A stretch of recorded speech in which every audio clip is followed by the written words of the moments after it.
Today, the Lord, or in chapter 2, the Lord gives him the answers, or he tries to make him realize why it is important for him to wage the war. Okay, so before we start the chapter, let's do the Guru Pranam and then start. So, all of us are trying to understand Bhagavad Gita as it is, which is based on the teaching of His Divine Grace, A.C. Bhaktivedanta Swami, who is fondly called as the Prabhupada and who is the founder Acharya of ISKCON. Okay. Um, let's do the Guru Pranam. Om Ajnana Timirandasya Jnananjana Shalakaya Chakshur Unmilitam Yena Tasmai Shri Guruve Namaha Shri Chaitanya Manobishtam Stapitam Yena Putale Swayam Rupa Kadamayam Dadati Swapadantikam Namaum Vishnu Padaya Krishna Preshtaya Bhutale Srimate Bhakti Vedanta Swami Namine Namaste Saraswati Devi Gauravani Pracharini Nirvishesha Shunyavadi Paschata Deshatarini Jai Shri Krishna Chaitanya Prabhu Nityananda, Shri Advaita Gadadhara, Shri Vasadi Gaura Bhaktivinoda, Hare Krishna, Krishna Krishna, Hare Hare, Hare Rama, Rama Rama, Hare Hare. Hare Krishna, Hare Krishna. All of you recite. Krishna, Hare Krishna, Hare Krishna, Krishna Krishna, Hare Hare, Hare Rama, Rama Rama, Rama Hare Hare. Hare Krishna, Hare Krishna, Rama Rama, Hare Hare. Hare Krishna, Krishna Krishna, Hare Hare, Hare Rama, Rama Rama, Hare Hare. So today we are doing the second chapter.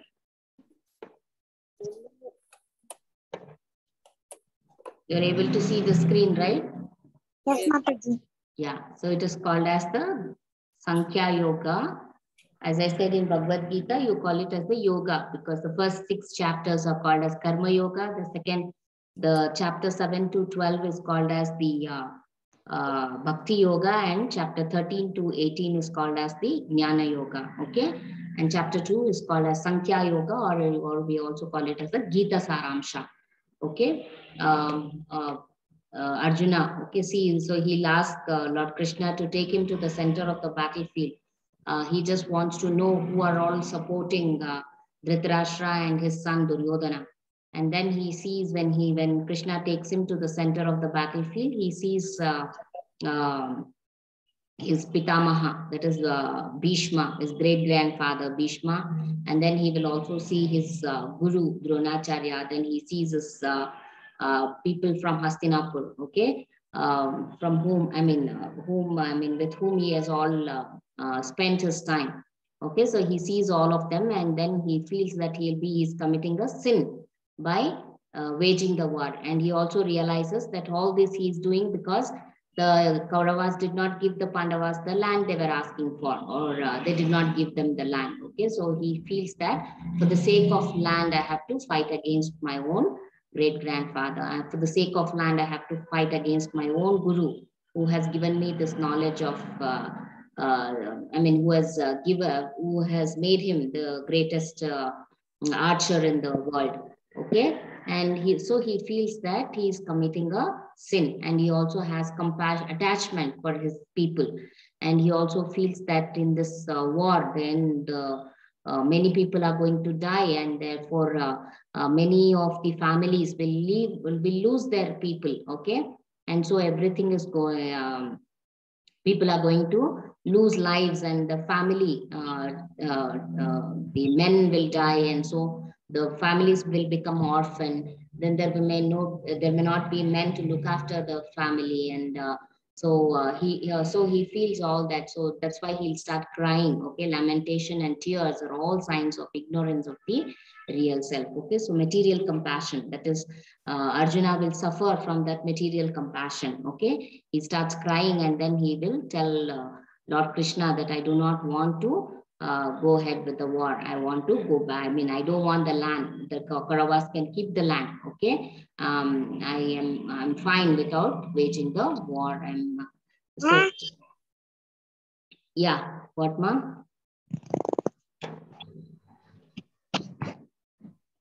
Just 1 minute. Sure.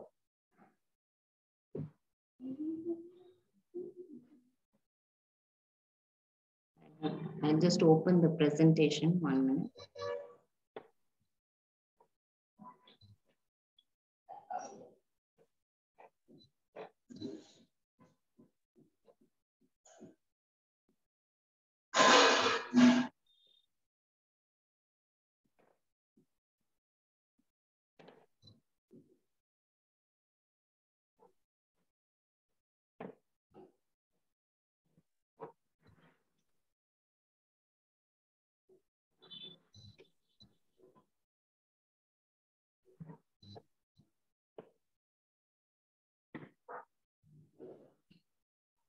Mataji, we cannot hear you.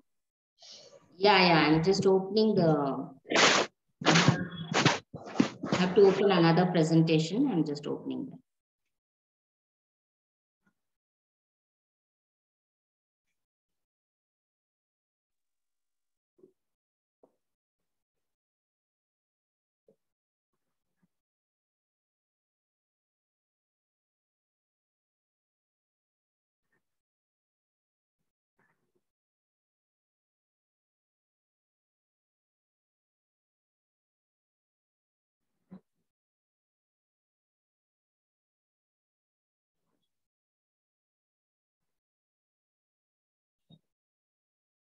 Mata. Just wait for a minute. Wait for a minute. Okay, man.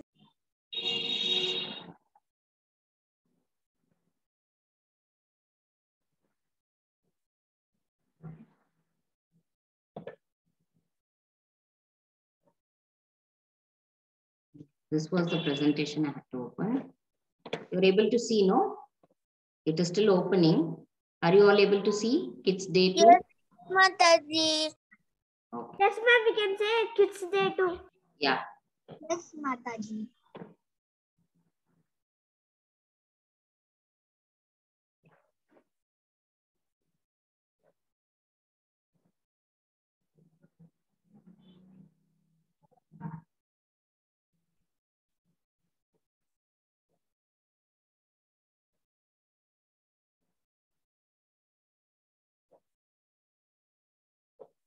Yeah, so in the first shloka in the chapter 2, Sanjaya, okay, you should also remember that whatever is happening in the battlefield, Sanjaya is narrating that to Dhritarashtra, okay? So Sanjaya will see Arjuna, okay, or he's narrating to Dhritarashtra, okay? So in the sequence you can see he's narrating, he's telling what is happening in the battlefield. And what he says is, seeing Arjuna full of compassion and very sorrowful, his eyes brimming with tears, Madhusudana, Krishna, spoke the following words. Okay, so here we'll see what Krishna is going to say to Arjuna, because Arjuna is crying. He doesn't want to wage the war. Okay, and so Krishna is telling in Shloka 2.2, he says, Arjuna wanted Krishna to kill the demon of misunderstanding that had overtaken him in the discharge of his duty. Arjuna was a Kshatriya, and this conduct was not expected from him. Okay, because as a Kshatriya, it is his duty to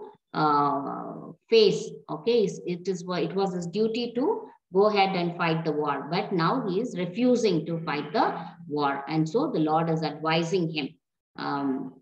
The Supreme Person said, okay, Supreme Person means the Lord, Bhagwan or Krishna here. My dear Arjuna, how have these impurities come upon you? They are not at all befitting a man who knows the progressive values of life. Okay, so the Lord is he's surprised and he's telling, okay, Arjuna, how can all such things bother you? Okay, because Arjuna is saying it is going to be a sin. It is going to be that I'm going to committing a sin, and it is the family traditions will be lost if I wage the war. So he gives his own reasons for not going ahead with the war, and so the Lord wants to bring him back to senses. And he says, my dear Arjuna, how have these impurities come upon you? They are not at all befitting a man who knows the progressive values of life. Okay, so he because he has chosen Arjuna, right, to give him the knowledge. Okay, and he also considers Arjuna to be his friend. Arjuna is his disciple and his devotee also. Okay, and so the Lord is now have to bring Arjuna back to his senses, because he's literally telling, so if you see here in this picture, he's kneeling down and he's telling the Lord that I don't want to wage the war. And now the Lord is reminding Arjuna that you are a Kshatriya and it is your duty to fight the war. Okay, and so how now let's see how or why do we call the Lord, okay, or Krishna, or how does one realize the Lord, okay, or the absolute truth of the God. Okay, so if you all remember, if you all need, so have you all, anybody seen the Lord? Okay, or how do you feel that God is there? Anybody can answer that question? Ma'am, Yes, Aryan? I believe. Yes, Aryan. God is there in our heart. Yeah, okay. God takes place in our heart. Huh? Mataji, and ma'am, in the form God takes place on our heart. In the form of the sun, Brahman, and that's it, Mataji. Okay. In the form of the yes. Yeah. God takes place in our heart, ma'am. Okay. Vedika, you want to say something? Yes. Yeah, say. If we believe in God and show good actions, then that means we can see God. Okay. Aryan, you wanted to say something? Yes. Yeah. I forgot what I wanted to say. Okay, fine. When you remember, you can say. Okay. God will be in a nice man, Mataji. Huh? In a good person who always chants Hare Krishna Mahamantra and helps everybody. Okay. Okay, fine. Okay, so how does one realize the God? Okay, so we always the Lord see, we see every day, we see the sun rises every day, we see automatically the sun rises in the morning and it sets in the evening, and then automatically after the sun leaves, you have the moon which brightens your sky. Okay, and then you see automatically there are seasons changing, right? You have the rainy season, you have the summer season, you have the winter season. Who is controlling all this? Okay, automatically you see that there is air present everywhere, and sometimes it is very breezy, sometimes it is very hot, right? So when you see, or how we realize this, automatically so much of changes are happening around us. Okay, so it is only a source of energy, or it is in the form of a sunlight. You see the Lord, right? You know there is somebody who is behind controlling all this. Okay, so he is, or he appears to us in the form of the sun, or the natural environment around which we are. Okay, and so we and this material, in this material world. Okay, and we call this as the Brahma. Okay, and then he also appears as the Paramatma inside us. Okay, within our heart, he resides inside our heart in this form. Okay, the second picture that you see, it is called as the Paramatma form, and he is also called as the Bhagwan. Arjuna calls Krishna as the Parabrahma, or the Supreme Brahma, when actually Arjuna sees in the 11th or the 12th chapter, okay, the Lord completely shows his Vishwarupa, or his actual form. Okay, and then after seeing that, Arjuna till then he would have seen the Lord as a friend. He would have only seen the two-handed form of the Lord.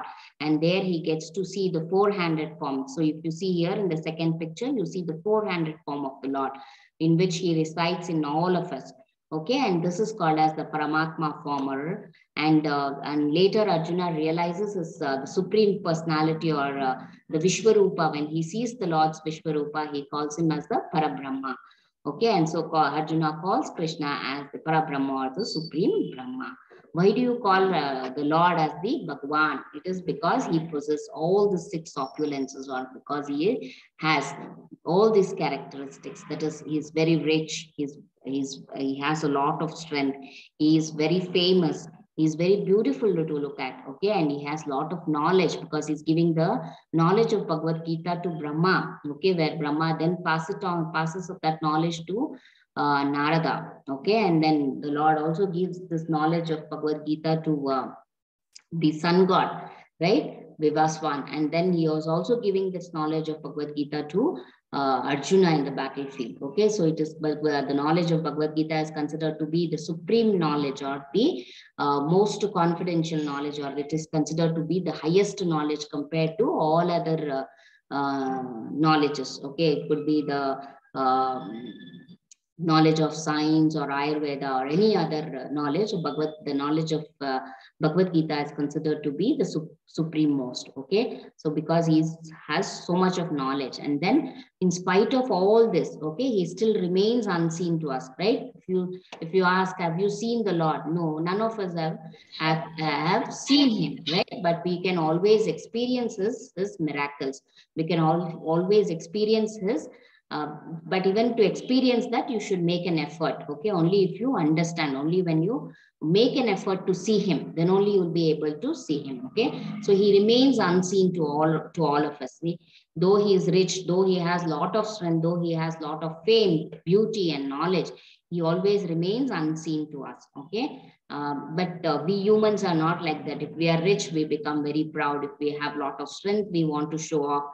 If we are famous, we want to flaunt, or we want everybody to know about our strength, or about our richness, or about our strength. Or if we are very beautiful, also we develop a very pride. Okay, and then if we are knowledgeable also, okay, at some point we try to exhibit that, but Lord is not like that. That's why he is called as the Bhagwan. Okay, and again, we humans, we may not see one who is rich may not be strong enough, or may not have that much strength, and one who has strength may not be very famous. One who is famous may not have beauty. One who has beauty may not have knowledge and fame. One who has knowledge may not be rich enough, or may not have the strength. Okay, but the Lord has all of these six characteristics, or we call this as the opulences of the Lord. Okay, and that's why he's called as the Bhagwan, because he's rich, has lot of strength, fame, beauty, knowledge, and he remains unseen to all of us. Okay, and then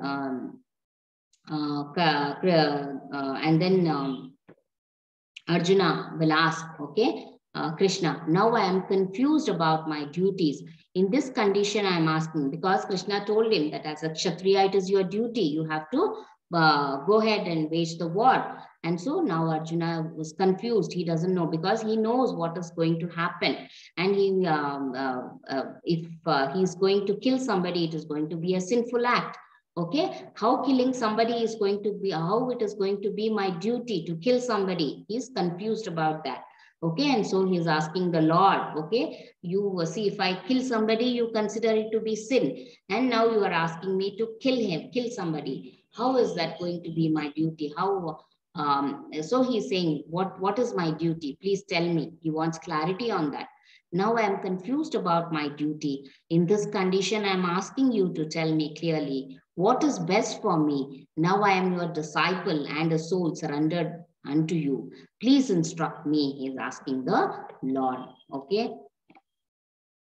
And for that, the Lord tells him, okay, that you are not what you think you are. Okay. So now the Lord makes him realize that Ramesh is asking, Mataji, what is renunciation? I don't know. renunciation is that you remain unseen. Okay, you are, though you have like they say though you have everything, you will not. I mean, the Lord does not show. Show himself. Okay, he remains unseen to us. Okay, so the Lord will make him realize that you are not what you think you are. Okay, so he says that the Lord will tell him that you are not the body, but you are the spirit soul. Okay, so let me stop this. Mataji, we learn what are these? These are living and non-living things. Yeah, 1 minute.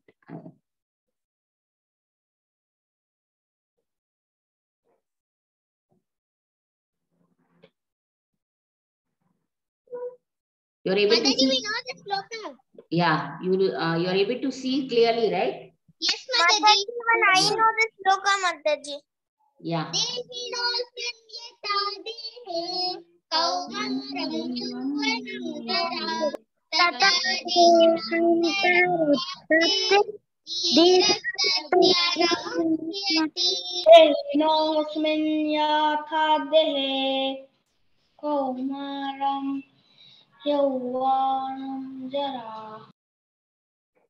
Yeah, Dehi no. So in 2.13, the Lord tells, Dehi no sminyata dehi kaumaram yauvanajara tata dehantara prapti dhiras tatra namuyate. Okay, what does that mean? The God is trying to tell him. Okay, so the translation is, one of you read the translation? Yes, embodied soul continuously passes One by not everybody. boyhood to youth to old age. The soul similarly passes into another body at death. The self-realized soul is not bewildered by such a change. One by one you should read, okay? Otherwise, no, we won't be able to understand what. So the translation is, as the embodied soul continuously passes in this body from boyhood to youth to old age, the soul similarly passes into another body at death. The self-realized soul is not bewildered by such a change. Okay, so the Lord makes him realize that you are not the body, but you are the soul, or you are the spirit soul. Okay, so the meaning of the shloka is, as the embodied soul continuously passes into this body from boyhood to youth to old age, the soul similarly passes into another body at the death. The self-realized soul is not bewildered by such a change. Okay, so when we are born, okay, so from when you are born to when you die, okay, or when your heart stops drying, or to say when you attain an old age, your heart will stop working, okay, or when the heart, whatever age you are, the heart stops working, then your body will no longer grow, or that's the end of your body. Okay, so in your body there is a soul which is residing inside the body. Okay, so which also passes from, okay, so as your body takes, so when you're born, you will not be able to walk, right? I mean, you are a small baby, and then later, after some days, you become a 6-year-old child, and then after a few years you become a 20-year-old child, and then you will slowly become a youth, and then you will become a middle-aged man or a lady, and then you will become a old grandfather or a grandmother, right? So and then once the heart stops working, the body will stop functioning, or all the body will stop functioning, and then the body will also perish, okay, because it no longer can sustain, or cannot progress, and therefore it will the body will start perishing. Okay, and when the heart stops, or when your body stops working, your soul will move from one body to another body. Why? Because you are not the body. Okay, so the Lord tries to tell him that you are not the body, but the spirit soul. So where is the soul situated? The soul is situated in the heart. Okay, in the heart of so if you see in this picture, okay, so from small child to a he attains the old age, then his heart stops working and he falls down, and then the soul from him passes on to another new body. Okay, so the body is like a driver, okay, carrying the soul, okay, from the childhood to an adult age or to a old age. Okay, so it is just to show an example. Say when you are young, okay, you will so you will or you wish to ride a small motor cycle like this, and then after a few days, so when you are at an age of 10 or 12, you would like to ride a bicycle like this, and then after you attain an age of 20 years, then you would want to use a motor scooter or a motorbike. And then once you start going to job and you have a family and all that, then you would prefer to go and move in a car. Okay, so like that. So body, so the vehicle is the same. I mean, so with your age, you're changing your vehicle. Okay, so or the body also carries your soul in the same fashion from young age to the old age. Okay, so that is what it is all about. Let me show the other.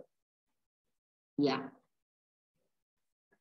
Okay, so here it is just to show the difference between the living and the non-living. Why we are able to grow, okay, because we all come under the living things, right? So the characteristics for a living thing is we grow, we move about, we breathe, we eat, we reproduce, okay? All these are some of the characteristics of the living. And non-living is they do not grow, they do not move, they do not breathe, they do not eat, and they do not reproduce also. Okay, when you are living, you need to have these things, right? You need water, you need food, you also need the space or the air to I mean, so only when you nourish, right, with proper water and food, your body you'll be able to grow well, right? And so this is to show the human cycle. Okay, so from a small embryo you become, okay, a child, and then you attend, you become a youth, okay,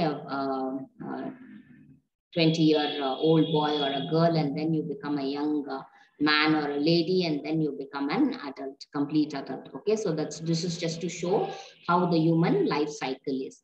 Okay, so who are we? Okay, or who am I?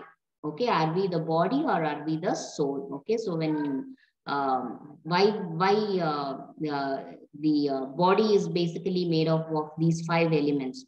Okay, what are these 5 elements? And Ishwar, can you say?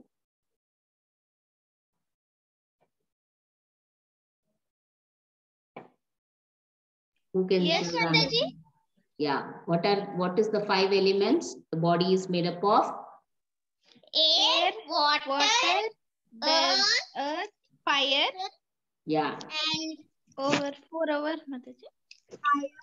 Okay, so these are the 5 elements the body is made up of. One is the fire element, the water element, the earth element, air element, and the ether. Okay, so we call it as the Agni Tattva, Jala Tattva, Prithvi Tattva, Vayu Tattva, and Akash Tattva. Okay, so these are the 5 elements the body is made. That's why you are able to grow. Okay, and the soul is present inside your body. Okay, and so soul is in the heart.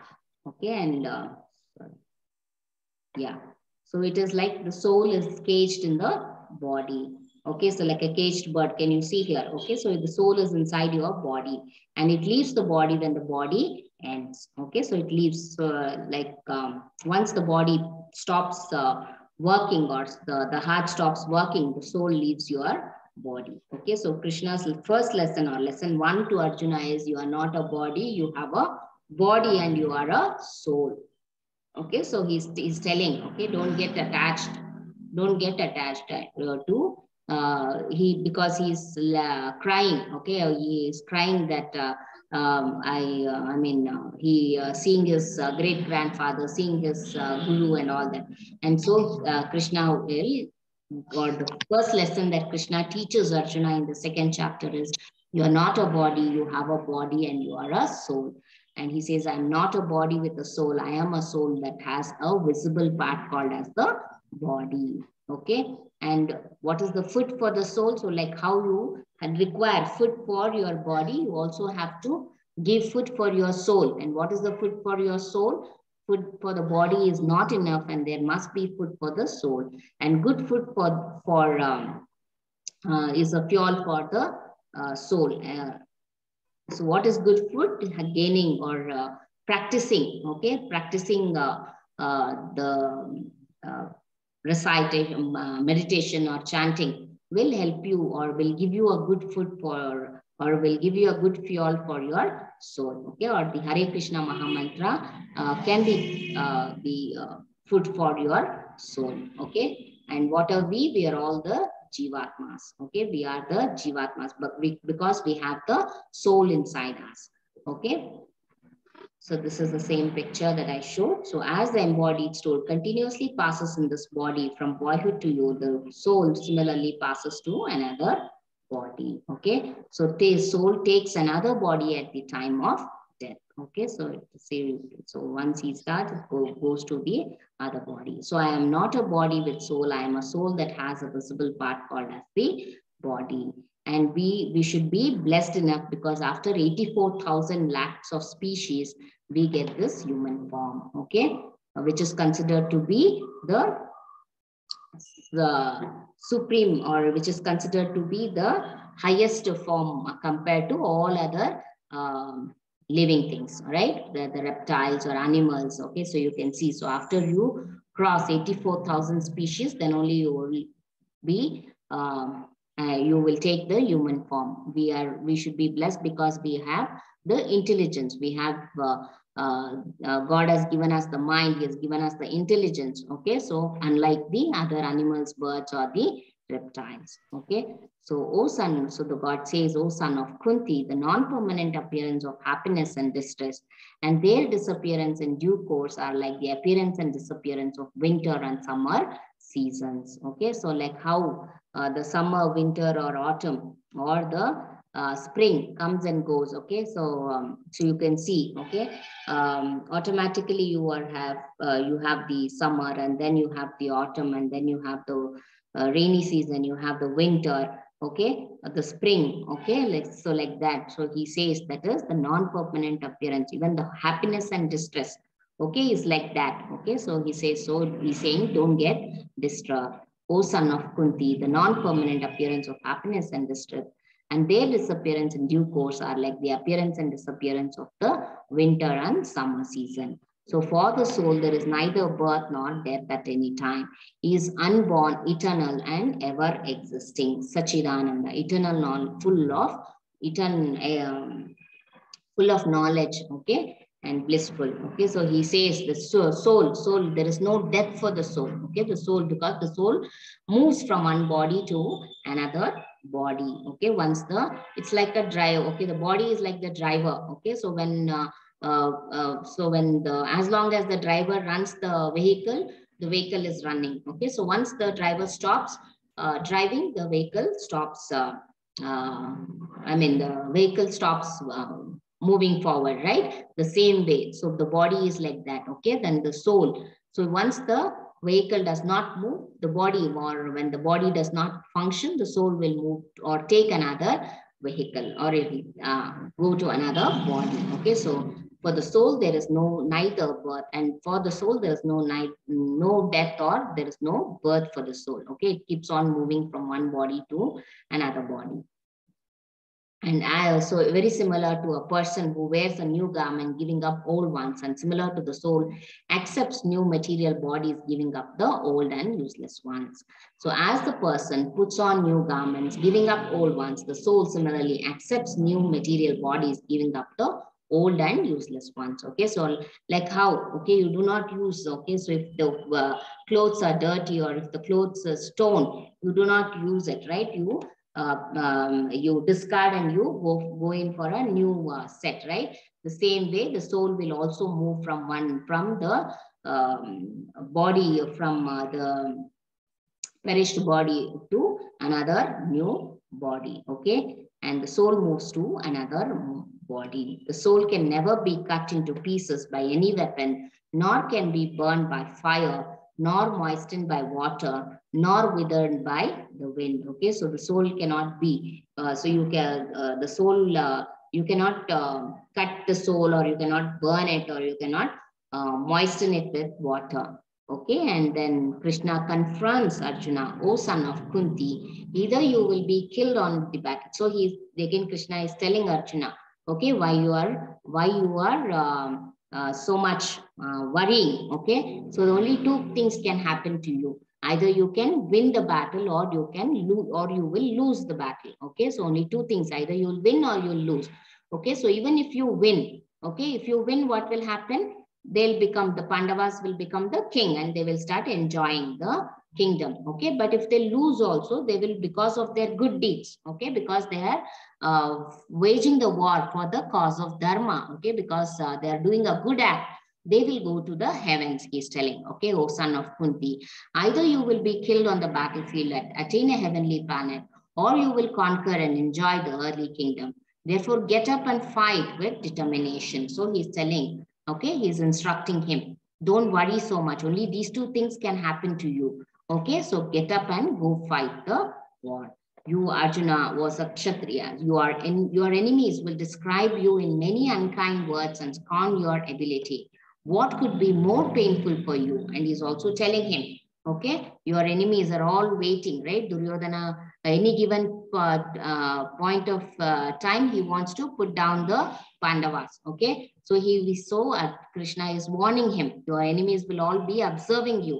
Okay, they will make a big, they will talk unkind words about you. Okay, they will start calling you a coward, right? Arjuna came to the battlefield, but he went off without waging the war. So the Lord is warning him, or he is trying to tell him what is going to happen. What could be? And he's saying, as a Kshatriya, you have so much, Arjuna would have already had so much of name and fame and all that. And so Krishna is telling what will happen to all that. Okay, and what can be more painful than that, or what can be more disturbing than getting a bad name. Okay, so he is telling, in this endeavor, there is no loss, and little advancement on this path can protect one from most dangerous type of fears. Okay.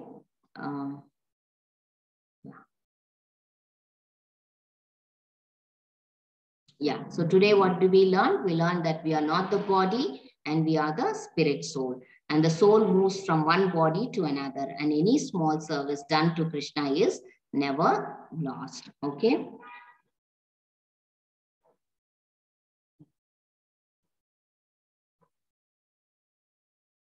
Yeah, so today we will see one of the pastimes of Lord Krishna. So the Putina story. Okay, all of you know the story? Yes or no? Raise your hand. Yes, ma'am. Satvika, I know. Yes, Mataji. Yes, Oh. Mataji. Yes, Okay. Mataji. Yes, okay. So many of Yes, you know. Mataji. Yeah, so you know the story. So who was Putina? Who was Putina? Can anybody, Sridhama, answer? She was a demon. She was a demon. She tried to kill Krishna with her demon milk. Okay, she was She tried to kill Krishna with her poisonous milk. Yeah, okay. So she was also the sister of Kamsa. Okay. And so Kamsa will call Putina. Okay. So we saw yesterday that Krishna was safely born, and he was moved to Nanda Maharaj's house, right? Vasudeva followed the instructions given by the Lord, and he put him safely in Nanda Maharaj's house. Okay. And then the Maya Devi also, okay, the child who was born for Yashodama, okay, tells or warns Kamsa that the baby is safe, okay, and so you have to be careful, okay. So after that, Kamsa will call out for Putina, and he will order Putina to kill Krishna, okay. So in order to kill Krishna, what Putina will do, she has now. Kamsa is unsure where the baby is. So he will tell her, or he'll instruct her that nearby places where all new babies are born, you have to look out and you have to kill them. Okay, so and so Putina goes in search of the newborn babies everywhere. Okay, and so after Krishna's birth celebration, Nanda Maharaj met Vasudeva in Mathura. Okay, and then Putina comes to Gokula. Okay, so she comes in search of Krishna. Okay, looking for the newborn baby, and she finds that in Nanda Maharaj's house there is a great grand celebration happening because a baby is born, and so she thinks that maybe Krishna, it could be Krishna, and then so, but she cannot go in this demonic form, right? All of the people will get to know, and they may try to kill her also. Okay, and so she will change her form to a beautiful looking lady. Okay, so see how she has transformed herself into a beautiful looking lady. Okay, and then she slowly enters the house of Nanda Maharaj's house, where everybody are rejoicing the birth of Lord Krishna. Okay, and and there are everybody are dancing, singing. Everybody, all of them are involved in that, and Mother Yashoda and Nanda Maharaj are also distributing sweets. Okay, they are distributing sweets to the people of Vrindavan. They are also, they are looking after the guests who all are come for the celebration and all that. Okay, and so they Yashoda Ma, she would have put Krishna in the swing. Okay, and she'll be moving around, and then this Putina, she is come in a disguised form. Okay, so slowly she will join the celebrations and she will pick up the baby. Okay, she'll pick up the baby and slowly come out of Nanda Maharaj's house. Okay, so Putina visits Krishna's house, and Putina takes Krishna to feed him with her milk, and Putina feeds Krishna with her poisoned milk, and Krishna kills Putina. Okay, so slowly she will bring out the baby from Nanda Maharaj's house, and she'll go to the forest nearby. Okay, and by then Krishna will realize that because he is the Lord, right? He is the Bhagwan. He knows everything. He is controlling everyone, and so he knows why Putina has come, and so he'll also try to deviate her by crying. Okay, as a baby, he starts crying, and Putina will not know the strength of the Lord, and so she'll think that the baby is crying and it might need milk, and so she'll start feeding him, and Krishna makes use of that opportunity, and he will bite her very hard, and she will be killed. Okay, by Krishna. Okay, that's how Putina will die. Okay, so she would have transformed into a beautiful looking lady, but when Krishna kills her, she will come back to her original form. Okay, so you can see how, because she'll be very Putina will be very huge. Okay, so she'll be very huge and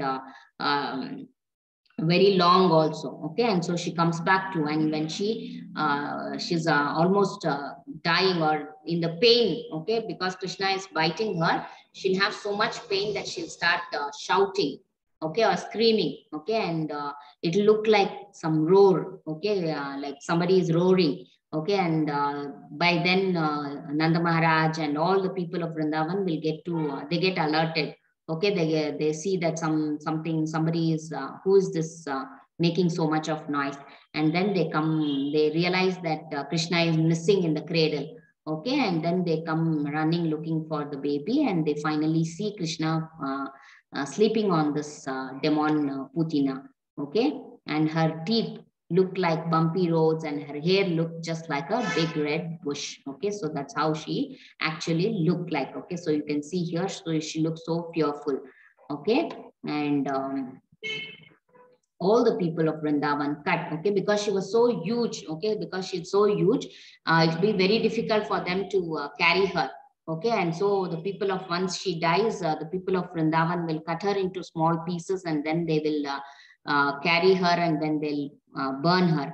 And but because Putina will feed Lord Krishna, okay, because he was crying, and so she thinks that the baby is crying for the milk, and she tries to feed her poisonous milk. Okay, because of that act of hers, she will also be purified. Okay, because the Lord himself is drinking her milk. Okay, so Putina had come to kill Krishna, but had become purified just because she gave her. Mataji, purified means where did Putina go? To the hell or to the heaven? No, she'll be forgiven for her act. Okay. Okay, Mataji.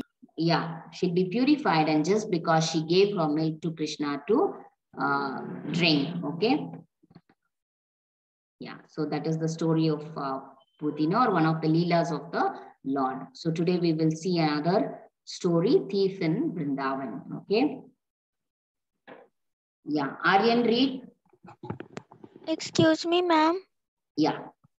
I know the 4 thieves of Vrindavan. 4 thieves of Vrindavan. Huh? Krishna and his friends. Okay, no, this is a different story. Aryan, One read. professional reciter was reciting about Bhagavatam, and he was describing that Krishna, being highly decorated with all jewels, standing cows in the forest of Vrindavan. Yeah. Okay, so one professional reciter was reciting about Bhagavatam. Bhagavatam is basically the stories of all glories of Lord Krishna. The pastimes of Krishna is told in Bhagavatam. Okay, and so this reciter, no, he will be telling or he'll be describing about Krishna and his pastimes to all these his disciples around. Okay, and there will be a thief who is also standing behind the tree and listening to what the reciter is telling. Okay, and so when he hears him, he will get to understand. Yes, Satvik, read. Yes, ma'am. Why not then go to Vrindavan and plunder his boy? This boy. He is in the forest with so many valuable jewels. And ma'am, ma'am, it is loading, ma'am. I can't see the screen. Yeah, now you can see. Yes, now I can see, ma'am. I can catch the child and take all the jewels. Yeah, okay. And so he says, why not then go to Vrindavan and plunder this boy? He is in the forest with so many valuable jewels. I can catch the child and take all the jewelries. Okay. What is the meaning of plunder? Plunder means to steal. Steal Krishna of his all his jewelries. Okay. So he decides to do that. Okay, got stuck. Yeah. Okay, and so he says, why not? So he will, as soon as he hears that reciter telling about Krishna and that he wears a lot of jewelry, valuable jewelries. Okay, and so this thief, no, he's a thief by profession. Okay, right? So he wants to steal Krishna's jewelries, and he gets to know that he's still a small boy, and he wears all the jewelry and comes to the forest. Krishna and his friends, no, they bring all the cows from their houses to gear for the grazing in forest. Okay, and they all so when the cows are grazing, these boys all play. Okay, and so this thief gets to understand that they're coming to the all our kids, and they come to the forest and they play, and he wears all the jewelry and come valuable jewelries, and he come to the forest. And so this thief, no, he wants to make use of that opportunity so that he can steal Krishna of his jewelries. Yes, Krishna Vrindari.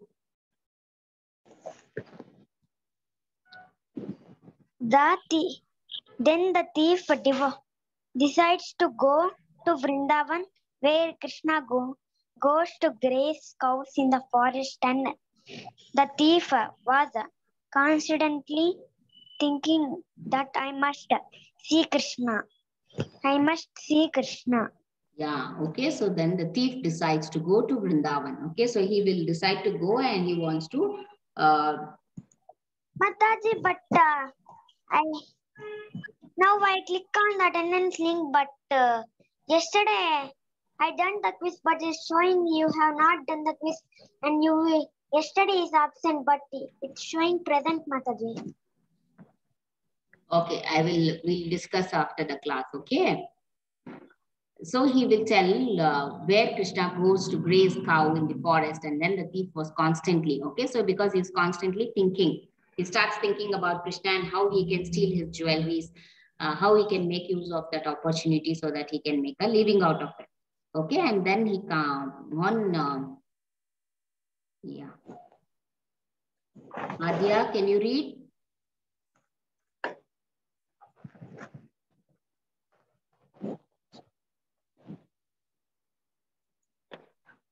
Mataji, can I read? Okay, read. Okay, Mataji.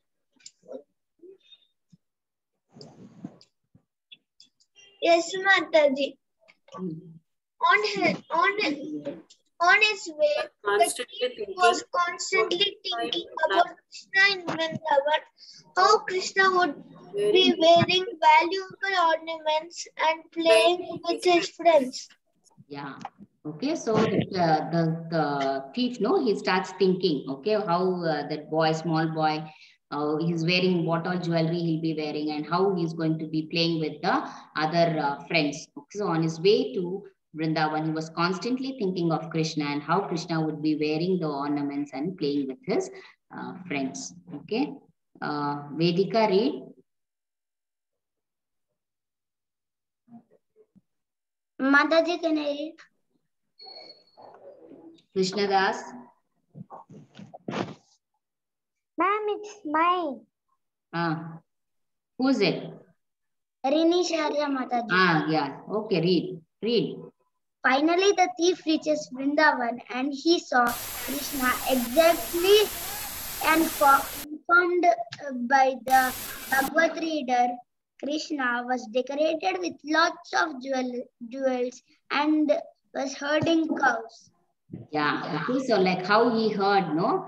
He also sees Krishna in the same way, okay? He's small boy, he's wearing a lot of jewelry, and he's also come to the forest along with his friends and the cows and all that. And he's also playing there, okay? And Krishna was decorated with lots of jewelry and was herding the cow, okay? And so now he wants to build a conversation with with Krishna, okay? Kaushik, read.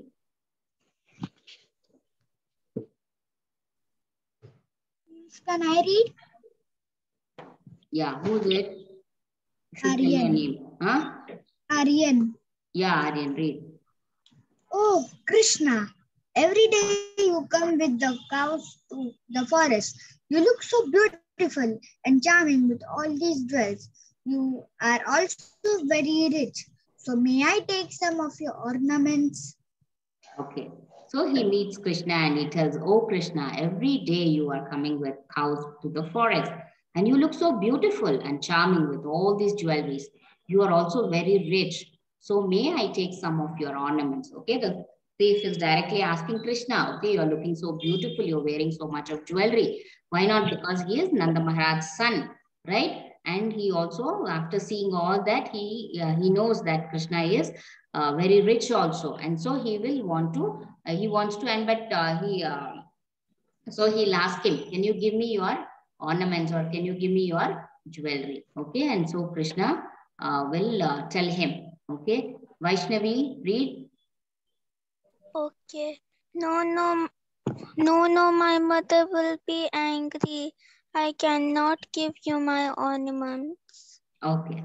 So Krishna will tell, okay, no, okay, like any small child, right? As soon as you anybody asks, we will not give, right? We will say, no, I should ask my parents, or I should, my mother is going to scold me, or my father is going to scold me, right? The same way Krishna also says, no, I cannot give. My mother will be very angry. I cannot give any of my jewelry. And as Krishna said no, the thief became more and more eager for Krishna's association. Okay, so he refused. The thief thought that since he's a small child, okay, as a small boy, I can take all the jewelry from him. Okay, but now Krishna is refusing. Okay, he's refusing to give. And but the thief, okay, but he had come all the way only to, to steal or to take away all Krishna's jewelry. But he, now that Krishna has refused, okay, and so he thinks, let me wait here only and make use of, wait for Krishna, because he knows that every day Krishna is going to come to the forest. So he waits for Krishna there only, and he will be remembering, and he'll be wanting Krishna to give all his jewelry. Okay, so by remembering Krishna constantly, the thief became a devotee. And once the thief, so every day he's thinking of Krishna, that Krishna is going to come and he's going to give, or let me make use of a chance where I can take his jewelry. Since he's always thinking only about Krishna, because he's come all the way to meet him and to take all his jewelries so that he can make a living out of it.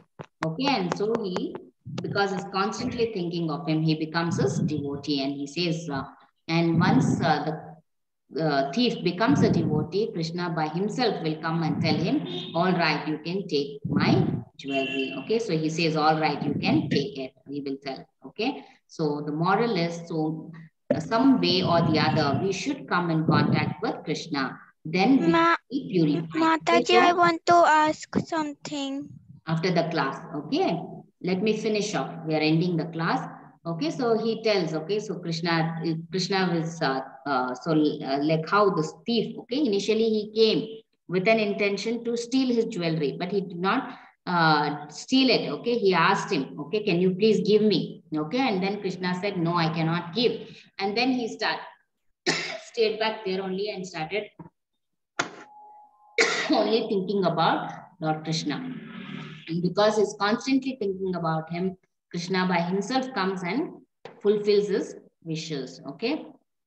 He says, I'll only give you. You can take all my jewelry. Okay. So the act, so the stealing act. So if Krishna only comes and gives him all jewelry, it will no longer be called as stealing, right? It will, Krishna himself is giving. So the thief, so that's how he gets purified. So when you come in contact with the Lord, you also get purified. Okay. So all of you recite once. Hare Krishna, Krishna, Krishna Hare Hare, Hare Rama, Rama Rama, Hare Krishna Mataji. Hare Krishna. Okay. Hare Krishna Mataji. Hare Krishna. Hare Krishna Mataji. Hare Krishna Mataji.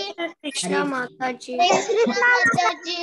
Hare Krishna Mataji. Hare Krishna. Hare Krishna Mataji. Vaishnavi, you have. When we mark the attendance, is that today's day 2 or day 3, Mataji? Today is 3, no? But it is showing day 2 only, Mataji. Yesterday's only.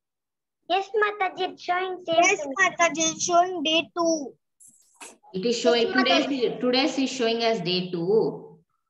Yes, Mataji. Yesterday also it showed day 2. Only. They might have, because we brought it to the notice of them, that the technical team, because day 1, initially it was not decided, no? It used to be usually first day 1 to day 0 was not taken into count. Okay. Yes, ma'am. Yeah. First class. Don't worry about whether it is day 2 or day 1. Just click on the given link for today. Okay. Yes, Mataji. Yes, Mataji. Yes, Mataji. First whatever class. link I share in the class, whatever link for the day is shared, no, just click on that. You don't worry about it. Yeah. Yes, Mataji. First class is continued. Before the class, I was absent yesterday. So before the class, I saw the PDF to send it, and I attended the quiz. I got 4 out of 10. 4 out of 10. Okay. I'm doing it again. Okay, you can do it again. Okay, so you should have a minimum score of, if you want certificate, only if you want certificate, you have to get a score of 8. Okay. Okay. Yeah, Vaishnavi, you have some doubt? So today I'll be attending quiz of day 2 and day 1. Ma'am. You joined today? Who, me? Yeah. Yes, morning, ma'am. Today only you are joining. Mataji, it's showing understood. The previous days you cannot mark today. Today's you mark. Okay. Vaishnavi? Yes. Because the link will get expired by 12 o'clock. Okay. So you will not be able to mark the attendance for the last 2 days. Today's you mark. From today onwards, mark continuously. Okay. Mataji. Yes. Yes, Krishna Vrinda. Before I click on the attendance, it's showing 2 days are present, but now it's showing absent, Mataji. Why you are repeatedly seeing the attendance? No. Don't keep clicking on the present and absent button. You just mark your attendance and leave it. Okay, Mataji. Okay, yeah. Because that's what we get this one. The technical team is telling that the children are continuously pressing this, so it will end up in some other problem. Okay, just mark the attendance with the given link and leave it. Don't press on the present absent button continuously. Okay, yeah. One more question. Yeah. So my school starts at 8:30 and ends at 12:20. So I can't do it, but I do it on computer. So when I mark the attendance with the mobile also, my mom does it. It doesn't happen. What, ma? It doesn't happen, the attendance. You have done that login, sign up and enrollment, joining the course.